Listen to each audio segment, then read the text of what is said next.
Hey everyone, I'm Rafe Levy, and welcome back to another episode of Told Well. Today, we're going to be talking about how to find balance at UNC. I'm joined today by three members of the Weeks of Welcome board. Hi, I'm Ashini. I'm a sophomore and I'm a business major. Hi, I'm Sanjana. I'm also a sophomore and I'm majoring in econ and data science. Hi, I'm Shloka. I'm a first year and I'm also majoring in econ and global studies. So let's just get right into it. How do we find balance at UNC? How do we make sure that we're doing everything we need to do while still taking care of ourselves?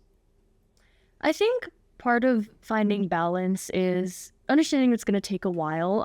That's like a huge transition being a first year student and coming to a new place. But I think prioritizing in your day to day, obviously, like having your task list, having an understanding of what do I need to get done when, but also making sure that you understand that all the aspects are important. And everything ebbs and flows. So there are times where one thing is going to be a lot, your academics are going to be a lot more rigorous at maybe a certain point. But then at another point, you feel like you have more free time or you want to reward yourself by more social events or other things. So it's also you also have to be able to adapt, I would say. Part of balance is not being as rigid in your prioritization. Yeah, I like what you said about how there's ebb and flow, where sometimes one thing is going to take up a lot of your time, if you have a midterm coming up, and then other times that can kind of take a backseat and you can focus on other things. I think that's a really good thing to remember.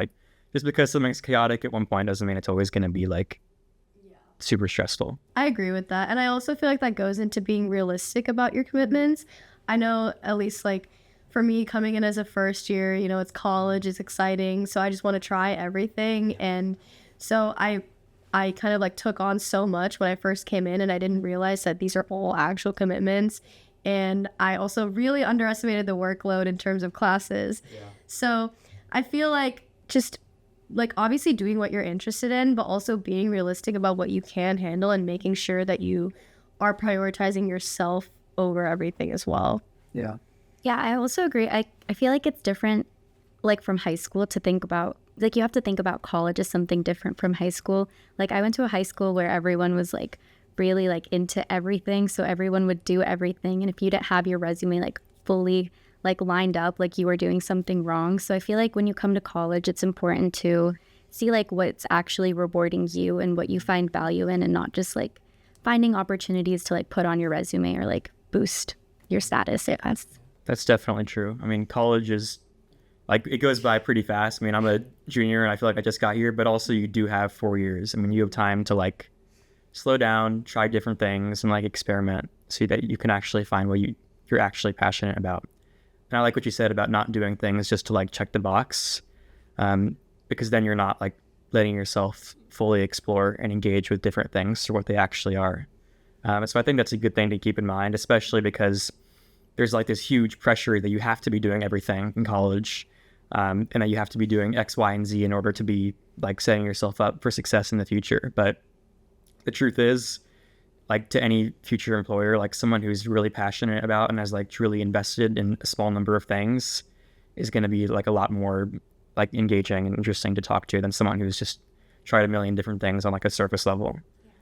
Yeah, I would also just to add on to that, I'd say that part of staying balanced is understanding that success looks different for everyone. So Absolutely. Just going off all everyone's different interests and everything, it's just it's hard not to, but you should definitely try not to compare yourself, especially when you first get here. That's something I think I did a lot. I was I guess a personal story about that is that I'm pre-law. I'm interested in law, but I was also trying to get into the business school, which I am in now. But sometimes I felt I didn't fit the traditional mold of a business student because they were, they might be doing investment banking or consulting or some of those career paths. But if I'm doing pre-law, I'm not necessarily looking for those opportunities. I'm looking for legal things, which that's a little different in the B school.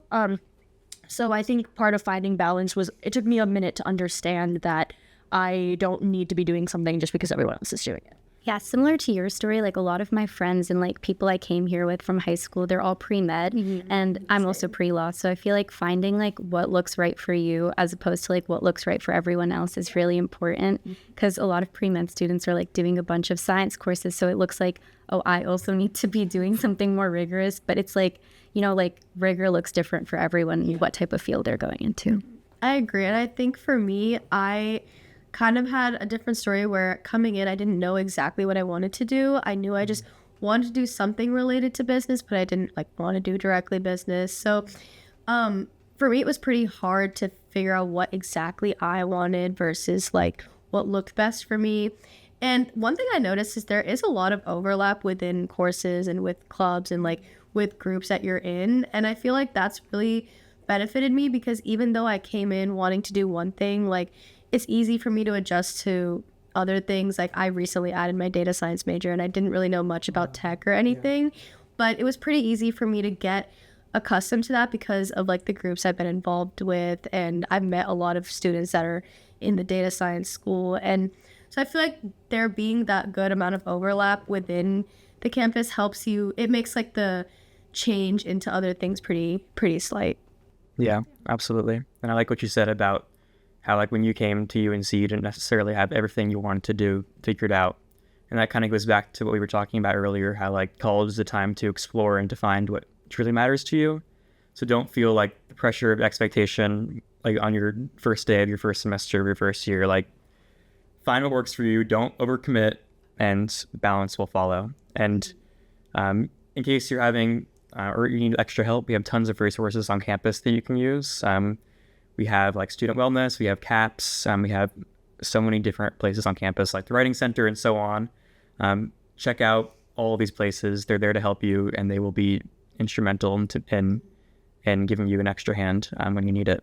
I will say career services has been really helpful for me. I know they offer a lot of interview prep sessions. They review your resume, they review essays, applications, all of that. And I definitely utilized that over the summer when I was like applying for internships and stuff. And I think it's really been helpful for me. Yeah. I also think that just like having supportive friends or like finding a support system is really helpful. Like I feel like especially like my high school is like a really like gatekeepy culture, but I feel like opening yourself up and like feeling like you can share things with your friends or like people around you is really helpful because they will want to help you and support you and not just like take things from you or wish on your downfall. Yeah, I think a strong support system is like the cornerstone of any kind of success, because we all need help from other people, and there's nothing wrong about asking for that help. Yeah, and there's so many ways to find that too, like and I feel like for me the best way I've found my people on campus is by the clubs that I've been involved in. Definitely my suite from freshman year, but also like just like I'm in an entrepreneurship frat, and I feel like I've made a lot of friends through that, but it's also something I'm like driven to professionally. But on top of that, I think a really good thing to stay involved with is like you don't only have to be involved in organizations that relate to your major or towards like what you want to do professionally. Like there are so many opportunities to just get involved in, you know, other hobbies you have. I'm on a dance team, and I feel like I've met some of my closest friends through that. And I also was able to pursue my like passion for dance while still being involved with all of my other academic commitments. I agree, and I think just also make sure to stay open-minded because I came in as an out-of-state student, so I didn't have a strong support system or a friend group or anything coming in, but I did know like very few people, and I just found that I was able to expand and able to find like the people I'm most comfortable with now and closest to now by just keeping an open mind and trying to branch out and meet new people instead of just sticking to the same thing. It's kind of like when you're in class and the teacher tells you like don't sit with like in elementary school, like don't sit with the same people you always sit with. It's like their intention is for you to make new friends, and so that's literally like don't stay boxed in. I'm sure like at least from what I've heard from in-state students sometimes is like they also say like I'm still friends with these people, but I'm glad I expanded beyond that. So kind of the same thing, like don't be open to people from clubs, be open to people you might meet randomly. Like I met a lot of my close friends through extracurriculars, but also they introduced me to other people that now I'm really close with too. So it was like mutual friends, but that wasn't necessarily something I anticipated or even sought out, but I had an open mind to it. So I think that's important as well. Yeah, and if you want like a low pressure, like low stakes, fun way to meet people your first few weeks at UNC, you should come to the Weeks of Welcome events. I hear they're pretty good. Yeah. I haven't been myself, but I hear they're pretty good. Right. Might check them out someday. And I think that's kind of a great note to leave it at. Thank you all so much for watching. We hope to see you all in the next episode. Bye. Bye.